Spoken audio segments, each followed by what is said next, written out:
Bonjour à tous, j'espère que vous allez bien. On se retrouve pour la vidéo hebdo. Une vidéo hebdo, je vais aller droit au but, si j'ose dire, avec ce qui s'est passé vendredi, qui a secoué pas mal de monde. C'est-à-dire qu'on était sur quelque chose, ce qu'il faut retenir de cette semaine et surtout de cette fin de semaine, c'est le désastre du 5 juin. Donc tout le monde était hyper confiant, évidemment, et c'est souvent comme ça que ça se passe sur les marchés. Tout le monde était hyper confiant de la hausse, notamment sur les actions. Et là, on a eu une baisse assez monumentale, hein, assez violente, la plus violente depuis avril 2025 sur les marchés actions. Je vais revenir avec vous en live sur les prix et ce qui s'est passé en termes de pourcentage aussi de diminution. Donc c'était la séance la plus baissière depuis avril 2025. C'était déjà un cas assez spécifique avec la période de Trump qui nous annonçait les droits de douane. Et sinon, il fallait revenir, faut revenir au Covid pour voir des séances aussi brutales dans la baisse. Au niveau de la crypto, c'était un petit peu différent parce que j'ai envie de dire, surtout Bitcoin et même d'autres altcoins avaient quand même un peu pris d'avance dans leur descente et dans la descente de Bitcoin vers 60 000 dollars. Donc ça a continué un peu, mais sans être aussi impressionnant que la volatilité et l'amplitude de baisse cette fois qu'on voyait sur les actions ce vendredi 5 juin. Donc là, on termine la semaine. En tout cas, bah, la première semaine du mois, elle donne le ton directement. Et ça va être très important. Il y aura deux échéances à venir. Donc, je vais y venir tout de suite. Les parties dans cette vidéo pour vous les donner, pour que vous alliez peut-être un peu plus vite d'une partie à l'autre. Mais je vais faire moins long que les autres fois parce que globalement, je vais surtout parler de cette baisse. Et puis après, les scénarios, vous allez voir, peuvent assez vite se dessiner. Ce sera pas facile, mais les scénarios peuvent vite se dessiner. Et puis, bah, sinon, après, voilà, c'est assez clair ce qui s'est passé. Ça ne servira à rien de tergiverser sur 50 000 scénarios différents non plus. Première partie, je fais un point très rapide sur le calendrier et le fondamental, mais c'est surtout deux dates dont je voudrais vous parler. Et je ne vais pas m'attarder sur États-Unis, Iran, où là, voilà, c'est toujours pareil. Ça sert à rien de perdre du temps aussi là-dessus, puisque on a des nouvelles parfois contradictoires d'un jour à l'autre, et ça impacte moins en fait le marché dernièrement. Ensuite, je vous parlerai d'une news spécifique sur l'intelligence artificielle qui vient d'Anthropic et d'une annonce d'Anthropic et de son cofondateur qui peut-être a justifié, même si c'était déjà un peu dans les prix et qu'on était sur des excès, mais une news d'Anthropic sur une alerte à réguler un peu ou ralentir un peu sur les développements de l'IA qui peut-être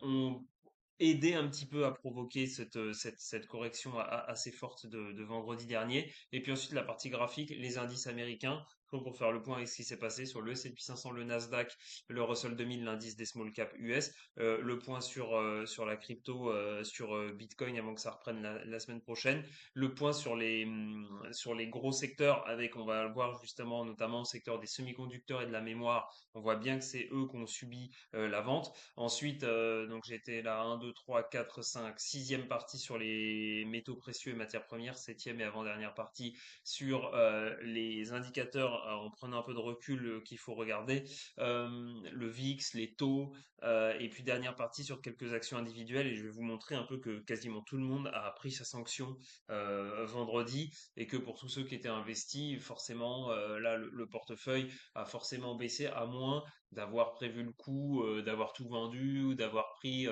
juste cette semaine énormément de couvertures.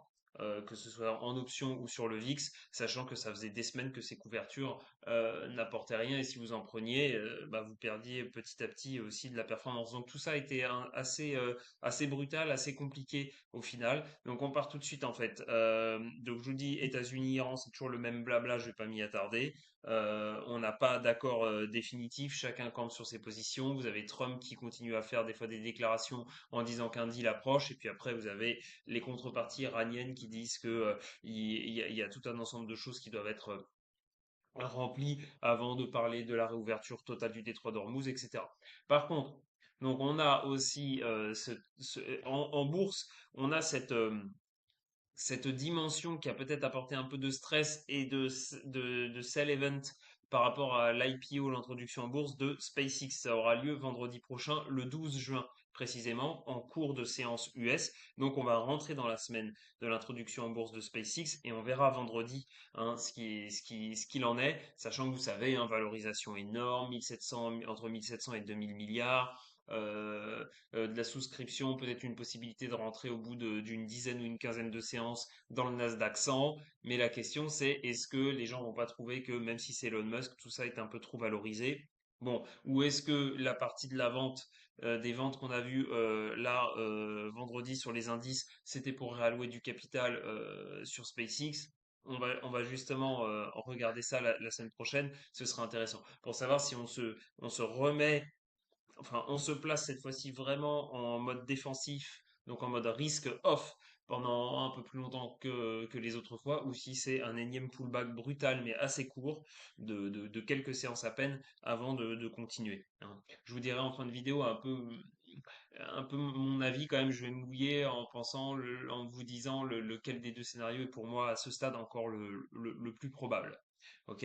Et puis vous voyez ici l'autre date qui sera importante, mais en fait ça nous amène la semaine d'après, ce sera le mercredi 17 juin. On a la Fed avec le premier FOMC et décision des taux avec pour la première fois Kevin Warsh, hein, qui a remplacé Jérôme Powell, sachant que Trump lui a mis la pression entre guillemets en disant que normalement, c'était good guy, comme il disait, et que lui, il était plus enclin à baisser les taux, mais ça risque de faire parler puisque l'économie américaine s'est mise dans une configuration où c'est très difficile pour la Fed de baisser les taux puisque l'inflation reste élevée, largement au-dessus de la target idéale de la Fed qui est de 2%, puisque l'inflation tourne en fonction du PCE ou du CPI entre 3 ou alors entre 2,8 et 3,8, hein, entre 2,8% et 3,8%, 3,8% annualisé, si je simplifie un petit peu, mais c'est à peu près ça. Donc on est au-dessus des targets. Et puis vendredi, ce qui n'a pas aidé finalement, comme je disais dans mes messages écrits, finalement la séance, c'est que les chiffres de l'emploi ont été bons en termes de création quand on regarde l'emploi en tant que tel,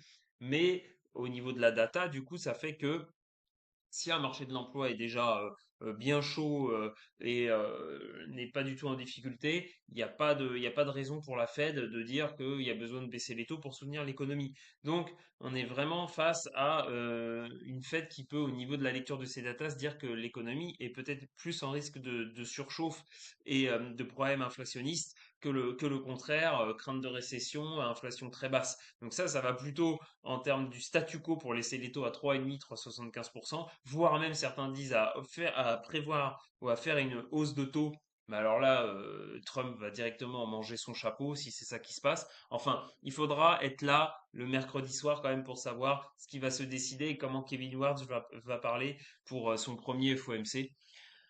Donc voilà, ça faudra surveiller et je pense que c'est ça qui crée toujours de l'attention, notamment sur les actifs les plus risqués, small cap, et sur la crypto qui en prend plein la tronche en ce moment. Et si les taux restent élevés, c'est difficile de justifier d'être à fond sur le Bitcoin quand c'est un actif spéculatif qui n'apporte aucun rendement, alors que pour les gros, vous avez les obligations, du coup, en attendant, qui sont certes plus molles, mais qui au moins peuvent apporter du rendement un peu intéressant en revenu passif de ce côté-là. Donc voilà, sur cette première partie, s'il fallait retenir, en gros, il y aura d'autres news, j'y reviendrai au fur et à mesure dans la semaine, hein, dans le calendrier économique, mais qui sont de moindre importance par rapport à ces deux éléments que je vous ai dit là. Maintenant aussi, dans la nuit de jeudi et vendredi dernier, on a eu je vous remets ici, hein, il y a plusieurs articles, mais je vous invite à chercher, Anthropic qui alerte sur le risque de perte de contrôle, pause au niveau de l'IA. Pourquoi? Parce qu'en fait, si on va chercher un peu, c'est ce qu'ils appellent. Alors, est-ce que c'est remis dans cet article sur le terme exact? En gros, pour vous dire, voilà, il est là. L'auto-amélioration récursive, c'est le mot, le jargon technique qui a fait un peu cogiter le marché, puisque Anthropic a dit, bah, en fait, ça se développe tellement vite et maintenant on a des IA qui sont capables de créer par elles-mêmes leur version suivante en s'améliorant. Et donc, vous avez un effet d'entraînement qui est en train de s'accélérer. Et les mecs d'Anthropique ont dit, là, si on se concerte pas tous en mettant peut-être une pause, l'humain risque d'être complètement dépassé. Et surtout, il pourrait y avoir des conséquences plus ou moins secondaires et de perte de contrôle. Donc, attention. Et ça, en fait, bon, d'une part, ça peut inquiéter, hein. On peut quelque part être très enthousiaste sur l'IA et en même temps avoir peur de ce que ça peut amener, hein, au bout d'un moment, en conséquence sur l'emploi, sur le social, etc. Et puis, Mais surtout, en fait, le marché se dit, si les acteurs principaux de l'IA s'entendent pour freiner ça, en fait, tout ce qu'on avait anticipé dans les développements, dans les potentiels retours sur investissement, etc., va peut-être falloir faire une petite marche arrière quand même. Et ça, c'est sur les valorisations. Et c'est peut-être pour ça aussi donc qu'on a du sell-off en disant, bon, bah là, temporairement, on a peut-être un petit souci. Il va y avoir un passage à vide à un moment donné pour éclaircir la situation et après, on va repartir. Donc voilà cette news que je vous invite à creuser un petit peu, à voir comment ça va quels sont les sons de cloche qui vont continuer à sortir. Est-ce que, bon, ça peut être que très temporaire, hein, encore une fois, parce que tout le monde sait que malgré les alertes, souvent quand il y a une révolution technologique, c'est quand même très difficile de ralentir, de freiner cette révolution technologique en question, puisqu'il y aura toujours le coût de euh, la concurrence entre États ou zones géographiques, ce que vous voulez, mais vous allez avoir forcément des partisans aux US qui vont dire si nous on met le haut là, les Chinois vont peut-être pas le faire. Donc on est vraiment face à des problèmes éthiques quelque part, c'est vrai, mais d'un point de vue business et stratégie, voilà, de souveraineté et souveraineté technologique aussi, vous allez avoir sûrement des gens qui vont pousser pour peut-être continuer. Donc sera peut-être juste, voilà, cette news est à regarder pour voir quel sera le type de consensus. Mais si finalement on n'en parle pas beaucoup plus que ça et que la marche en avant continue, voilà, a priori, si derrière sur le marché techniquement ça se ressaisit, ça veut dire qu'on continue et que l'éclatement de la bulle IA n'est pas pour tout de suite. Alors on passe à la partie graphique. Donc voilà, ça se passe de commentaires. Je suis en journalier, une bougie égale une journée de bourse, hein, échelle horizontale les dates, échelle verticale les prix.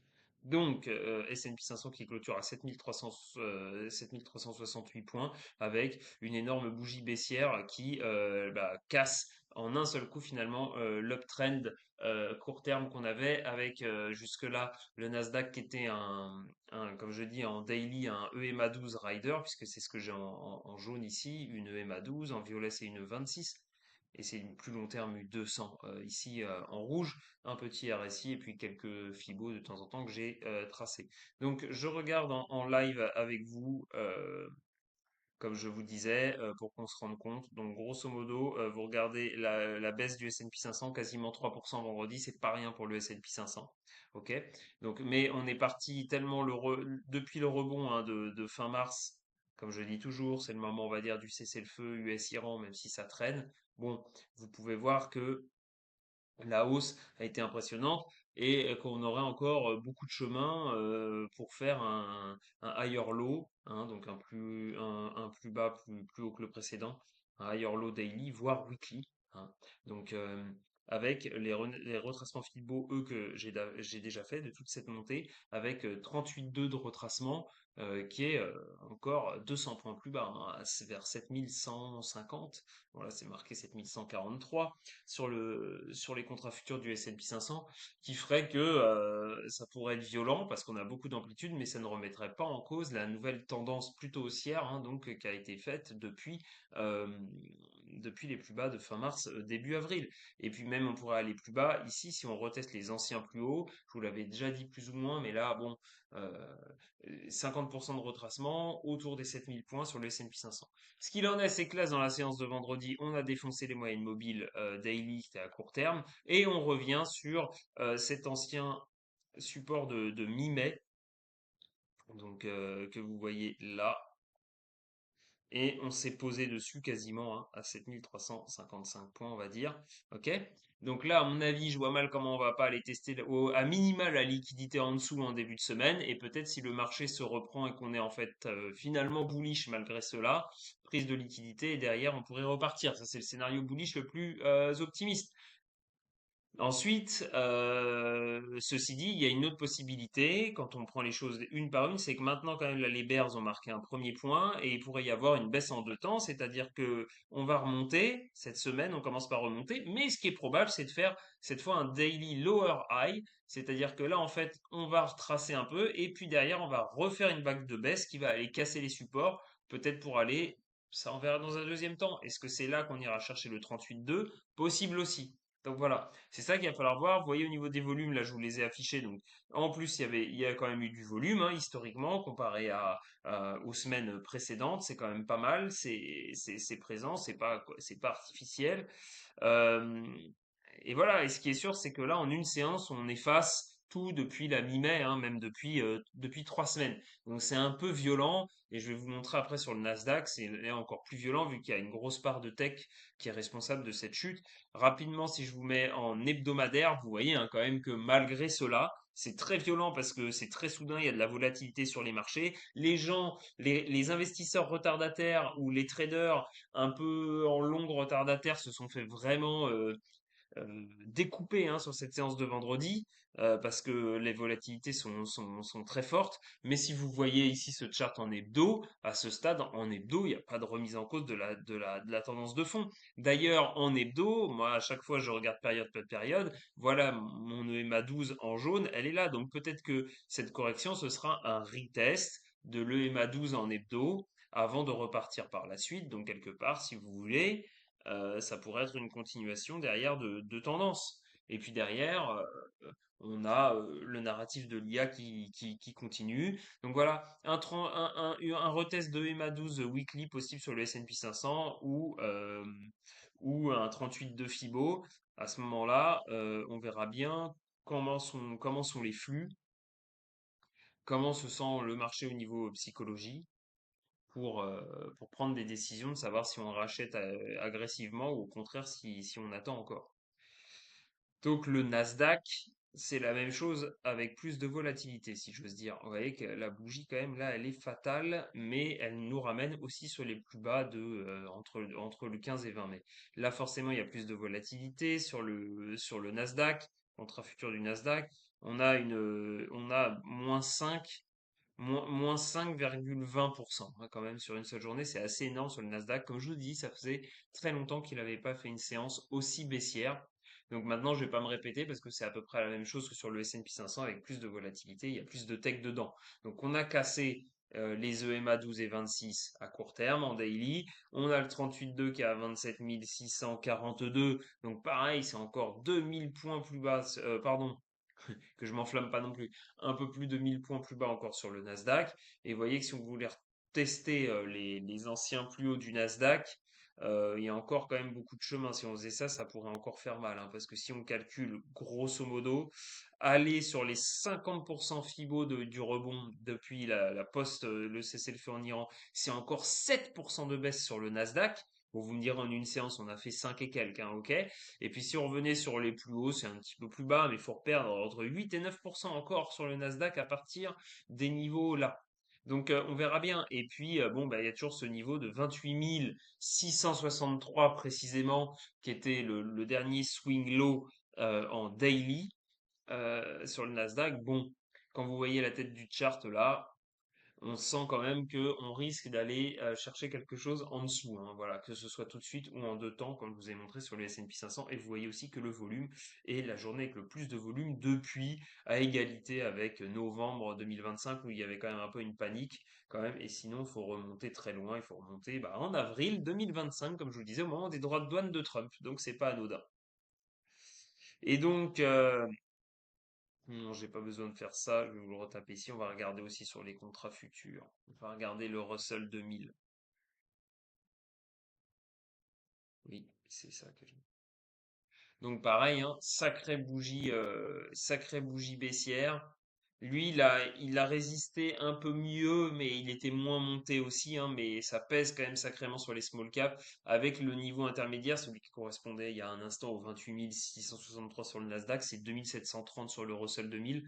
Donc si vous voulez, les small caps pourraient encore subir la semaine prochaine, donc attention au portefeuille spéculatif avec une baisse possible d'encore 2, presque 3% sur le Russell 2000 avant peut-être de trouver un support et de continuer. Ceci dit, on a quand même une ligne de tendance qui peut se faire.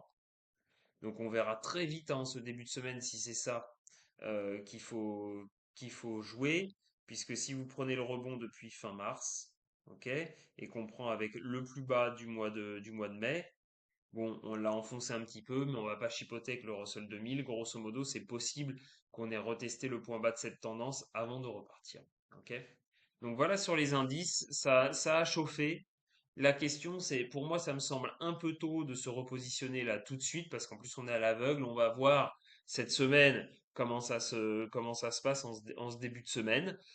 Si on voit de la force sur le lundi, peut-être qu'on peut racheter certaines valeurs, mais il faudra faire très attention, comme je disais, avec un daily lower high, c'est-à-dire un plus haut, plus bas que le précédent, de celui qu'on avait fait la semaine dernière, pour en remettre quand même une couche, une petite phase de vente, peut-être jusqu'à nous amener, comme je vous disais, dans cette période, cette fenêtre de tir du calendrier, autour de l'introduction en bourse de SpaceX et la réunion de la Fed, la première de March, donc 12 juin, 17 juin, ce genre de fenêtre-là. La crypto, c'est guère plus réjouissant. Ça a mieux tenu vendredi, ça cote ce week-end, un peu en train de se battre pour rebondir, hein, au-dessus des 60 000 dollars le Bitcoin, 62 215 dollars en live là quand je fais la vidéo. Donc on a eu la prise de liquidité, ça avait été hésitant pendant un moment. Donc je rappelle par rapport au plus bas du mois de février, quand déjà on était sacrément tombé, c'était 60 000 tout rond. Et là, nous avons fait, au moment donné, vendredi, 69 130 dollars prix Binance. Ça peut varier entre les exchanges, mais moi, quand je regarde le Bitcoin spot, je regarde quand même encore Binance pour le trading en dollars, parce que c'est là qu'on a quand même beaucoup de volume. Donc vous voyez en parlant de volume que bah quand même on est allé crescendo. Là c'est le week-end donc ne le comptons pas. Mais sur la descente là qui fait quand même mal, hein, on est allé crescendo avec un pic vendredi et pourtant là ça rebondit mais timidement. C'est le week-end donc on pourrait aller un peu plus bas. Pour moi c'est trop tôt encore sur Bitcoin pour s'énerver et revenir à l'achat. C'est un coup à se faire traîner sous 58 à 55. Allez savoir. Sachant que si on remonte très longtemps, très loin en arrière, je vais vous montrer. Voilà, mais de toute façon, techniquement, on est en tendance baissière en daily. Vous voyez les EMA 12 et 26 sont clairement, se mettent clairement à la baisse pour accompagner la chute. Donc même si on avait un petit rebond en cours, et encore faudrait-il voir ce que ça fait au contact de l'EMA 12. Donc on pourrait rebondir jusqu'à jusqu'à 65 000. Et puis après, si ça rejette le MA12, on ira refaire un tour en bas. Donc, trop tôt sur les cryptos, c'est un peu délicat. On peut peut-être shorter des altcoins sur pullback, justement. Mais c'est des trades assez risqués.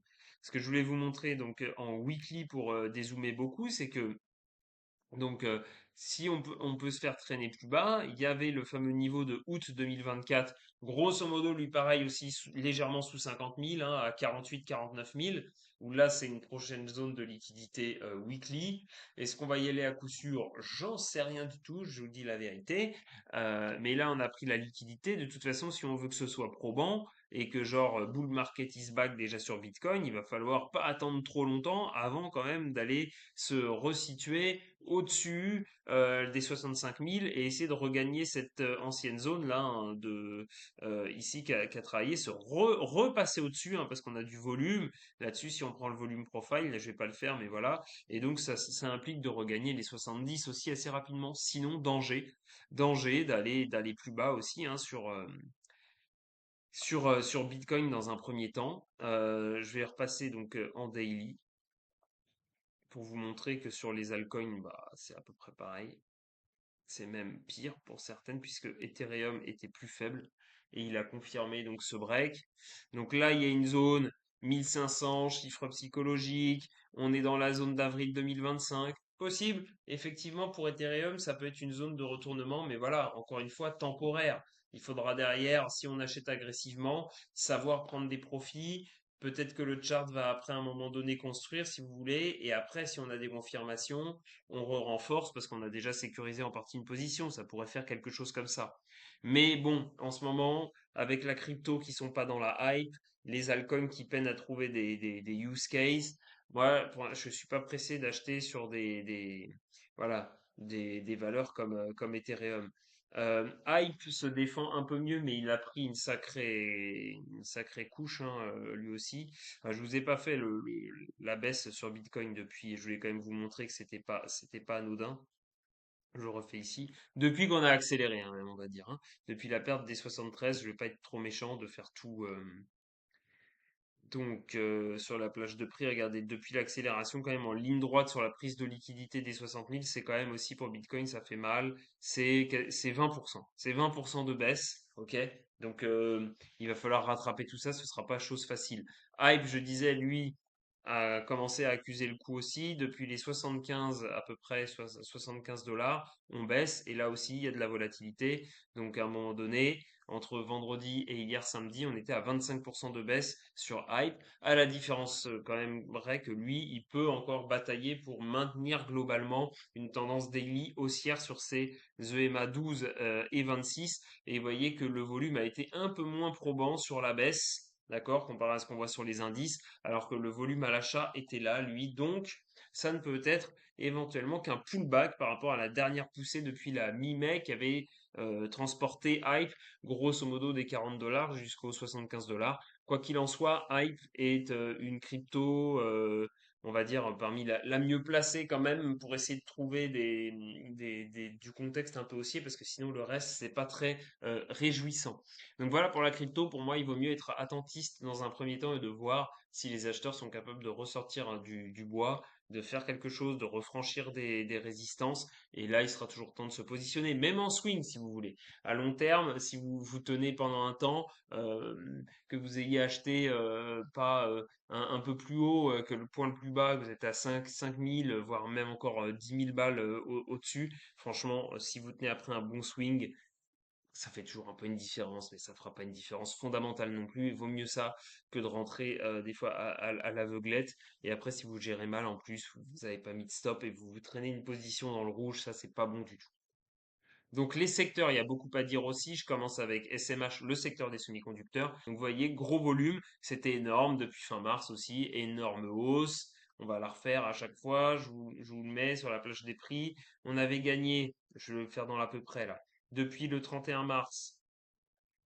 À un moment donné, on avait pris 75% grosso modo sur l'ETF des semi-conducteurs, ce qui est énorme. Et là, depuis son point haut, on relâche, pour montrer que c'est volatile hein, quand même, on relâche 11%, d'accord? Et sur la journée de vendredi, on a eu un sell-off cette fois vraiment des semi-conducteurs puisque on fait la journée à du un peu plus que Nasdaq, c'est clair, presque moins 6%. Ok?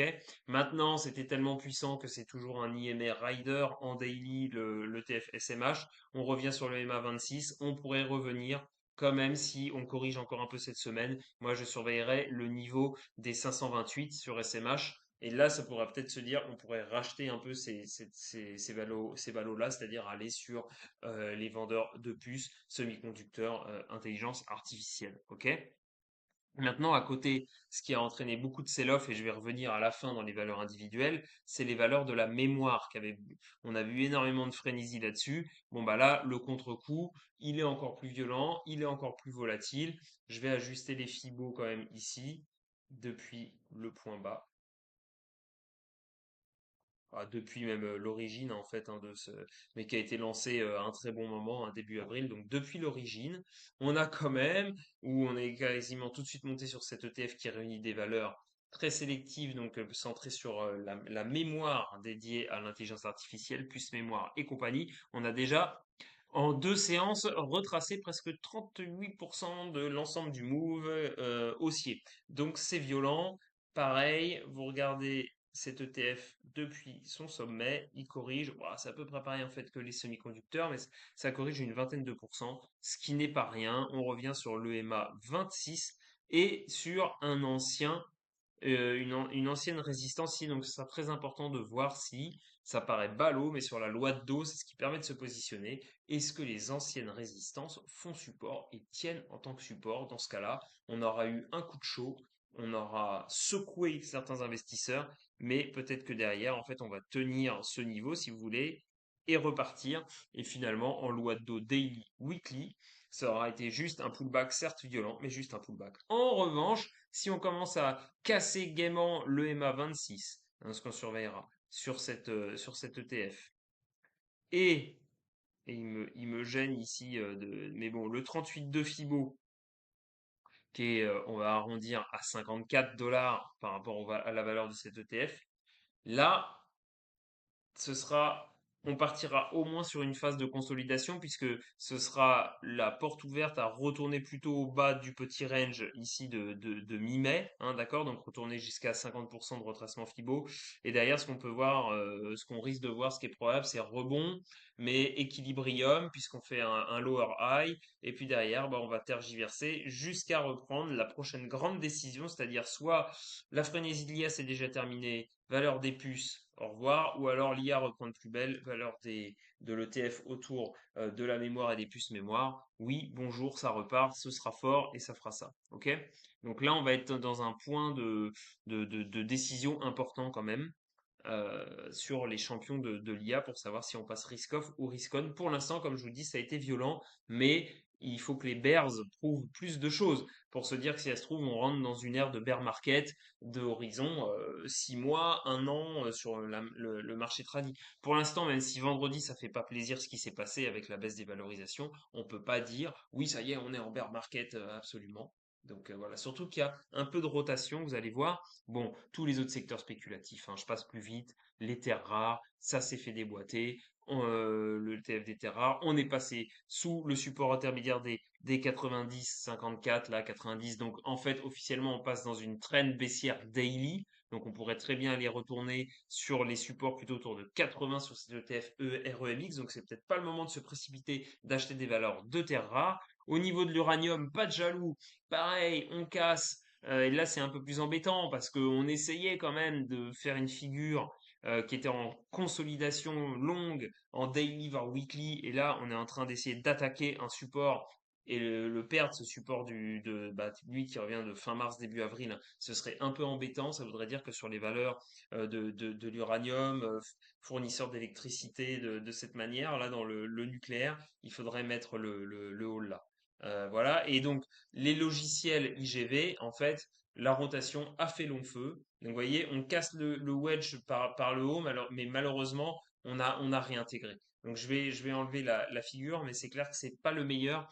Finalement, on a eu un retest, hein. Les valeurs des logiciels s'étaient fait pulvériser par l'IA. Ensuite, on a eu de la rotation. Mais là, par contre, la vente sur le marché, elle est assez globale. On est parti sauvegarder un peu de cash. Donc, la rotation fait long feu et on revient aux bases de l'accélération. Donc, moi, je dirais pour l'instant, pas besoin de se précipiter sur les valeurs de logiciels. En tout cas, sur le côté rotation. Il y a des endroits qui peuvent être plus intéressants pour la rotation si jamais ça continue à baisser sur l'IA, les semi-conducteurs et la mémoire. Ça va être enfin plutôt les financières ou la santé. Si vous regardez l'ETF XLF, donc qui regroupe les financières américaines, on est passé au-dessus, c'est noté ce niveau déjà précédemment, 52-23, 52-25, qui avait fait un top ici autour du 26 mai. Et là, finalement, le jeudi, on fait une super journée. Et vendredi, quand tout le monde saignait au niveau de l'IA et semi-conducteurs, les financières, vous voyez, on fait un doji, on fait même une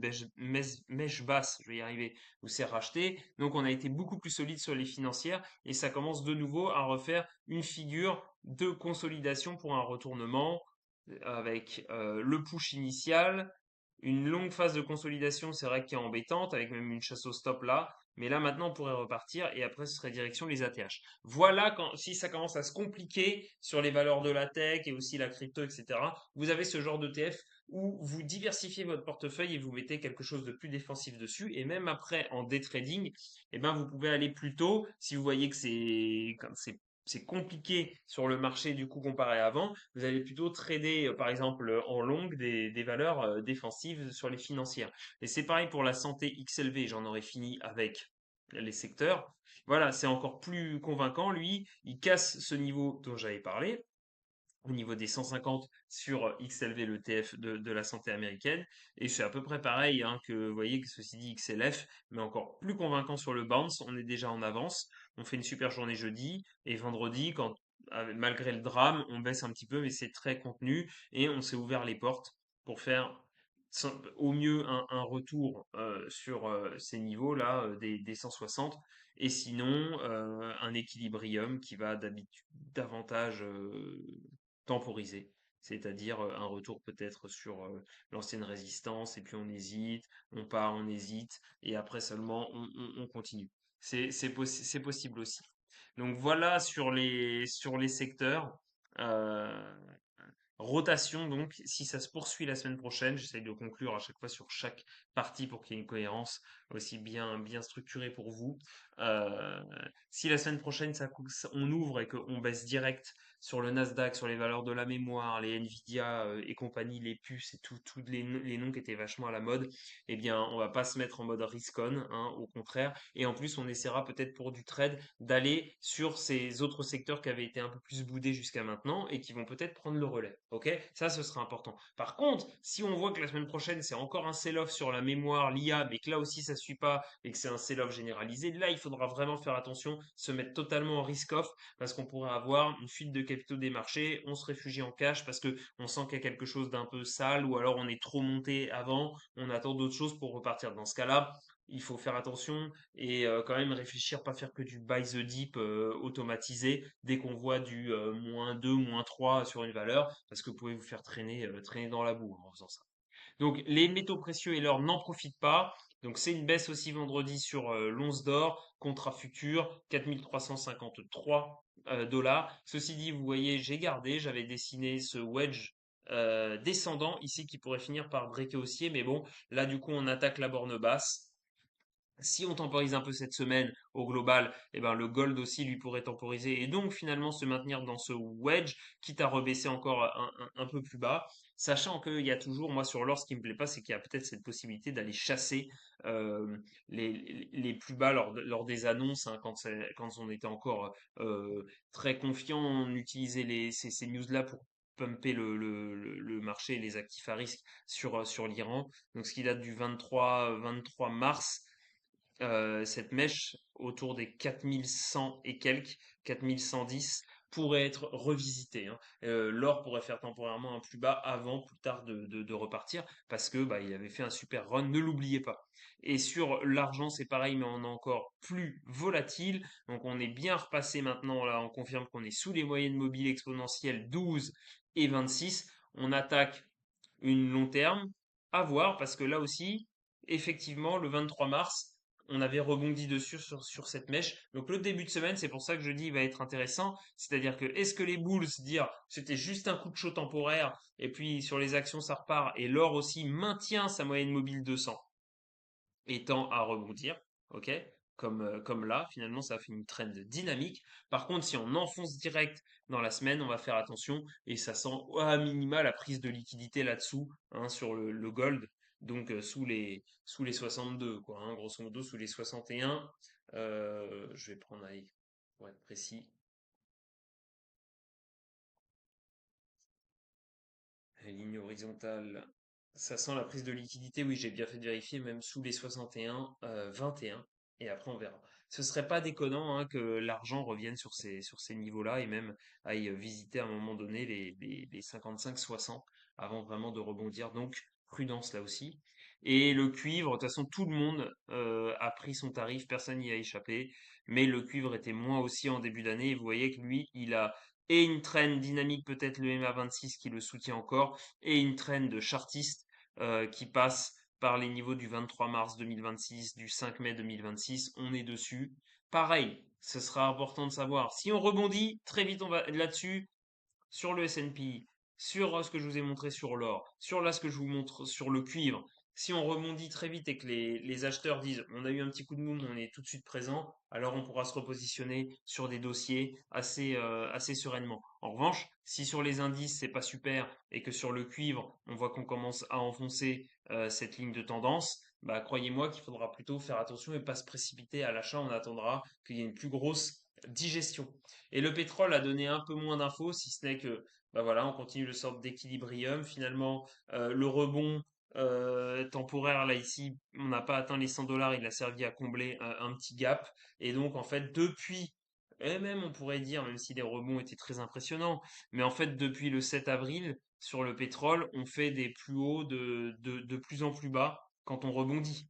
Donc derrière, ça peut être une probabilité de casser à la baisse, c'est-à-dire le grand choc là, on tombe, on remonte jusqu'à 110, puis on rechute, on fait un équilibrium, on remonte mais on n'y arrive pas, seulement à 104, on rechute, reste à confirmer si on casse vraiment bien les supports, mais derrière, bah, si ça rebondit, ça rebondira peut-être encore moins que la fois précédente.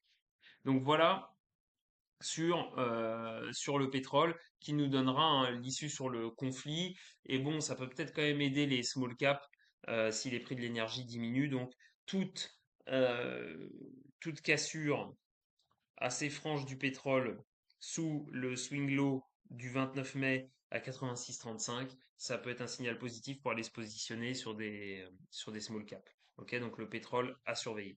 Donc je vous disais le VIX, l'indice de la peur, et surtout ce qui vous montre un petit peu comment les gens se couvrent sur le S&P 500. Si ça commence à tomber, eh bien le VIX, si les gens prennent des couvertures, le VIX monte. Ça a tardé, hein. Il se passait rien. On pouvait même se dire qu'au final, on pouvait aller revenir sur les niveaux de décembre 2025 quand on avait commencé à rebondir, donc autour des 14, entre 13 et 14 sur le VIX. Et finalement, on s'est arrêté à 16-17. Et là, on a d'un coup une énorme bougie, hein. Donc ça montre qu'il y a eu quand même du stress vendredi sur le marché. C'est sûr, parce que le sell-off était énorme, qu'il y a des couvertures qui sont prises, etc. Maintenant, vous voyez, moi, c'est ma ligne rouge, un 19. En dessous, on est en rythme de croisière. Au-dessus, ça devient un peu plus tendu. Le problème, sur les marchés en ce moment, c'est que tout est extrême, vous avez des super tendances, des ultra tendances, puis après, quand ça corrige, c'est ce que les Américains appellent le sucker punch. Et l'expression que j'aime bien, c'est vous êtes sonné, quoi. D'un coup, vous avez le camp adverse qui abat des grosses cartes sur la table, et ça fait des dégâts. Maintenant, il peut abattre trop de cartes d'un coup, l'adversaire, justement, en l'occurrence là, les Bears, et puis en fait, il marque un super coup instantanément, rapidement, mais derrière, il n'y a pas de continuation, il n'y a pas de domination du sens du marché par la suite.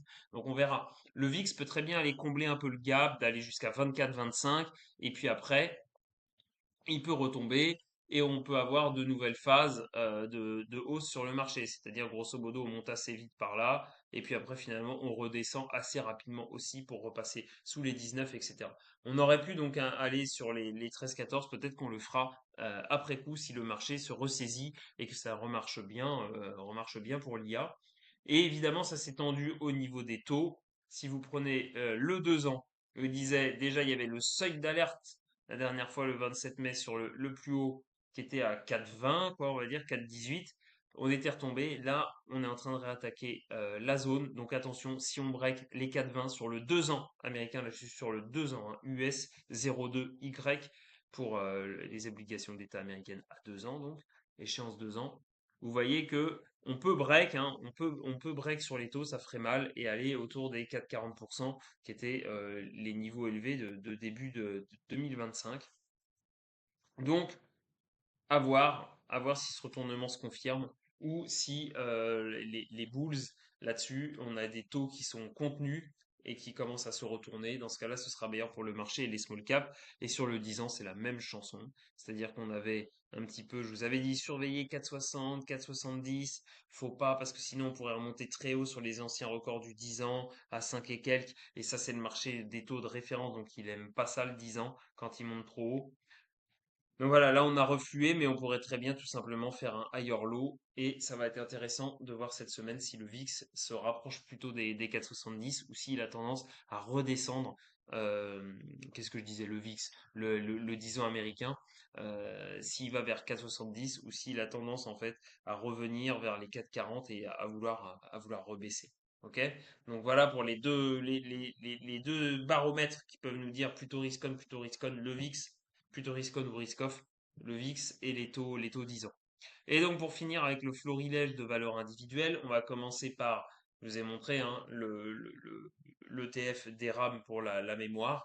Et puis dedans, vous avez des champions comme Micron Technology. Et vous voyez que bah, c'était quasi continu. En plus, hein, c'était assez difficile de rentrer à l'intérieur, de rentrer dans ces valeurs. 340 $ fin mars, début avril, et ça avait fait un tour à presque 1100 $, 1075 $ sur Micron. Donc vous voyez que c'est assez énorme, c'est du x3. Ok, mais l'amplitude de la baisse, là encore, si on voit à vue de nez, on saura que depuis les plus hauts, si vous êtes en retardataire, ça peut faire très mal, puisque là, Micron, c'est -20. Ok, donc voilà, single stock, pourtant, on n'est pas sur un shitcoin, on n'est pas sur un altcoin, mais une séance -20. Donc vous avez de la volatilité sur les marchés traditionnels, vous inquiétez pas. Donc là, on a cassé le MA12, on a encore, ça ressemble un peu sur les indices, et c'est ça qu'on verra aussi, on a encore le MA26 en daily en soutien, et puis un 38 de Fibo tout simplement encore, hein, seulement depuis le point bas de fin mars, début avril, qui serait un retest légèrement sous les 800 dollars sur Micron. Donc c'est possible qu'on aille là-dessus, hein. Et même chose, une ancienne résistance qui pourrait faire office de support pour maintenir la tendance de long terme. Et dans ce cas-là, ce sera un point d'entrée assez bien, hein, pour ceux qui veulent, qui sont risk takers. Et vous prenez certaines actions en profitant du pullback sur faiblesse. Mais donc attention qu'on ne soit pas rentré dans une séquence de bear market un peu plus énervée. Et c'est à peu près la même chose pour les autres valeurs de la mémoire. SanDisk, donc je vous les fais pas tous, hein. Voilà pour SanDisk. Maintenant, ce qui est décevant, c'est que sur les small caps, on n'a pas vraiment eu de rotation, puisque ça s'est fait aussi déboîter sur les autres secteurs. Le quantique, IONQ qui revenait au-dessus des 70, qui avait fait une super reprise là, il a pris un sacré coup aussi vendredi, hein. Donc vous voyez, sur ces valeurs spéculatives, point haut, point bas, ça rigole pas, hein. C'est des choses qui font 22% de baisse. Maintenant, encore une fois, là les volumes sont un peu moins convaincants sur cette valeur, mais ça ne veut pas dire forcément. Vous voyez que sur les lignes de tendance, ça paraît tout con, mais psychologiquement ça joue. Pareil, depuis ce point d'inflexion ici, quand vous tracez, grosso modo, bon là, faudrait prendre un peu comme ça, c'est un peu ambigu, mais je vais essayer de le tracer. Allez, on va plutôt prendre les derniers lots daily. Voilà.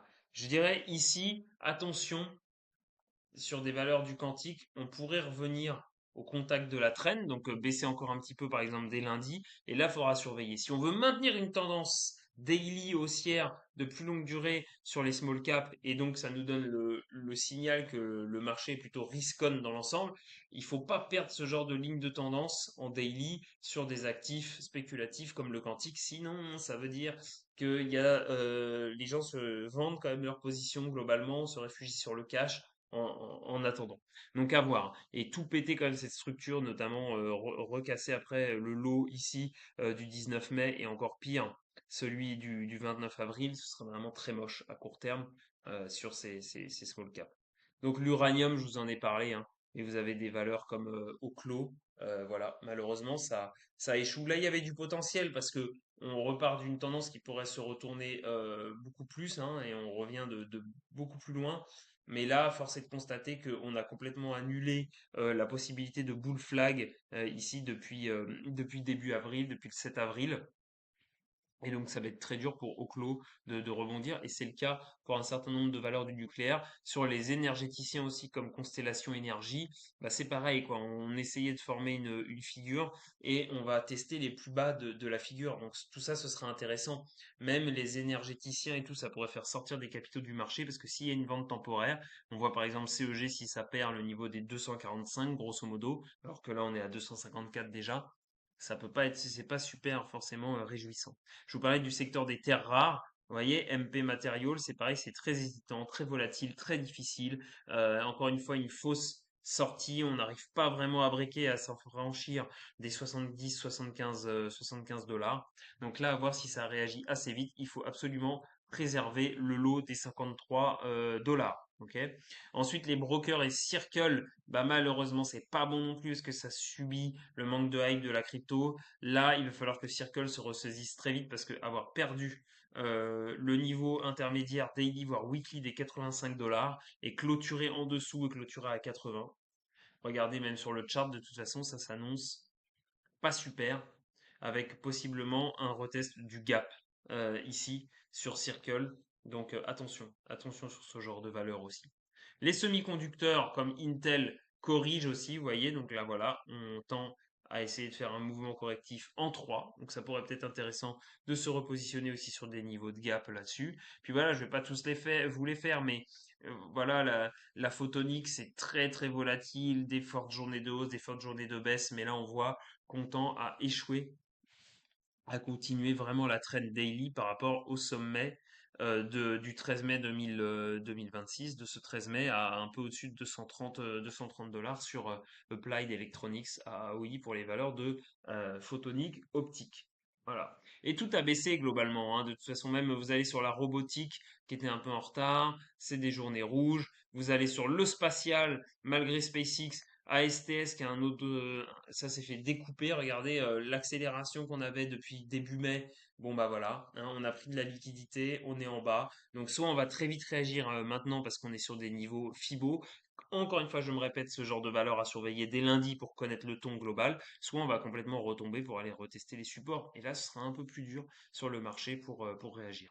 Voilà, j'espère que cette vidéo vous a plu. On se donne rendez-vous sur les marchés. Donc attention, en résumé, là, on a un sell-off. Il va falloir voir si ça se poursuit très rapidement, si les volumes sont là et que la volatilité est baissière dès lundi sur les US. Dans ce cas-là, on se met complètement risk-off et on cherche plutôt à faire du short intraday, par exemple, sur le Nasdaq. Si par contre ça se reprend, on peut faire du long intraday en étant prudent. Par contre, au niveau de l'investissement et du swing, attention, parce que si je reprends pour finir, définitivement, si voilà, ça veut bien collaborer. Hop, S&P 500, et vous mettez même par exemple en 4 heures, hein, et vous zoomez. Attention donc au daily lower high qui pourrait derrière montrer que les bears ont repris la main. Ce serait un rebond qui va tester l'ancien petit support qui devient résistance, donc 7500, 7522, et derrière, on repart pour une correction plus importante. Ce sera ça qu'il faudra voir en début de semaine prochaine pour ne pas se tromper dans les prochains trades à prendre. Bonne semaine à tous, ciao.